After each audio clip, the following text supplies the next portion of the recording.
Hi everyone, and welcome to the channel, and I'm here for an album review for you guys. Now for this review, I'll be reviewing an album by the legendary progressive rock band King Crimson. And I realized that I haven't reviewed any King Crimson albums on this channel yet, which is kind of surprising, since I do like to at least review one album from every band that I like on this channel. At least I try to anyways. I probably won't do that with every single band, of course, but the bands that I really do like, of course. But I realized I haven't done one for King Crimson yet, so I figured that I would review this album, and the album that I'll be reviewing is Discipline by King Crimson. Often considered one of their best. There are some people that say that this is in the top 3 best King Crimson albums.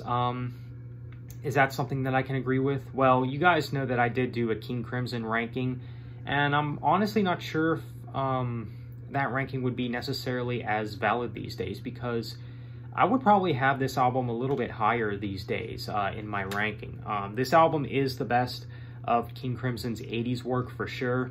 If you're looking to get into King Crimson and you're not really into the whole progginess of, you know, the 70s era of prog rock, I think that this would be a very good gateway. This would be a very good start getting into King Crimson. If you're wanting something that's a little more accessible, you know, something that is a little more mainstream sounding, I guess, this is probably the album for you. Now, there still is some prog to this album, don't get me wrong. There's still quite some complexity to this album. I mean, that's just something that you get with the entire King Crimson discography, which is something that I cannot complain about because I do love prog. But I understand that not everyone is, I guess, as familiar with it, and I can understand why maybe it takes a bit to get used to, I guess. But let's go ahead and talk about some of these tracks. Of course, we got the opening track, Elephant Talk. This song, it's a decent opening track, I think. Not really much to say about it. Lyrically, it's not that original, I guess. You know, it's got these lyrical themes about I guess some, definitions of some communication, I guess, like arguments, agreements, it's all talk, you know, how the lines go, and yeah, not the most complex song in terms of lyrics or anything like that, but I think it's a pretty good song, though, and pretty good opening track. And then we got Frame by Frame, which is maybe one of my favorite King Crimson songs, to be honest. Definitely one of my favorites on the album, easily. I really like the guitar work and just the fast-paced nature of the instrumentation, I guess. And when you get to the vocals, you know, it's more soft and melodic.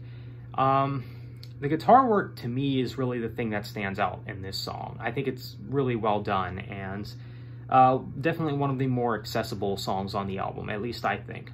Same could be said about the next song, which, let's see if I can pronounce this, Kadusai, I believe that's how you say it.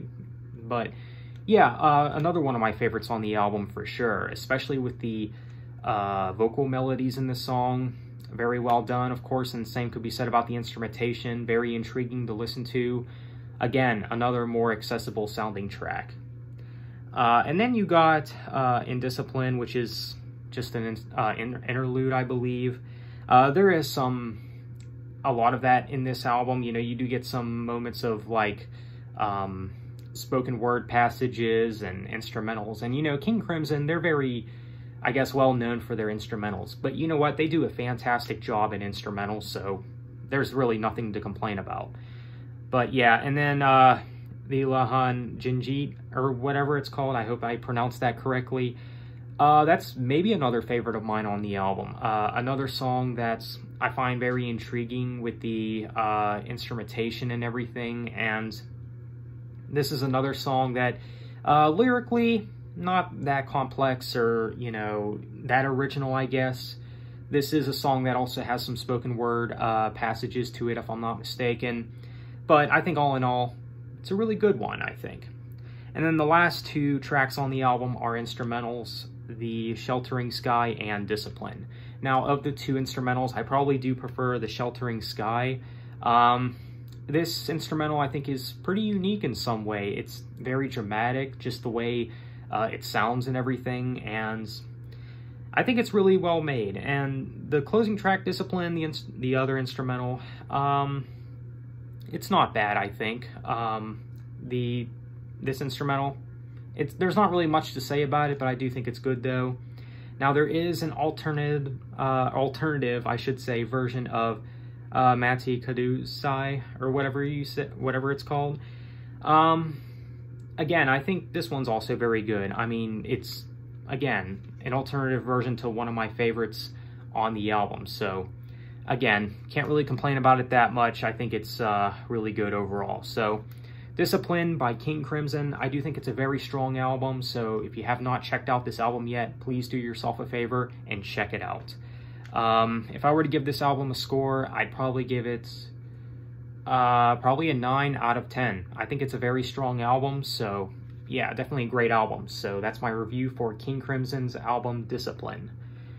Some people say that it's one of their best. Like I said, there's some people that might complain that it's, lacking, the epicness of the progginess of the 70s era or whatever, but I don't think that that's a complaint that you'll hear too much, because while this album is more on the accessible side in comparison to King Crimson's 70s work, this album still has some prog to it, and I think it's really well done.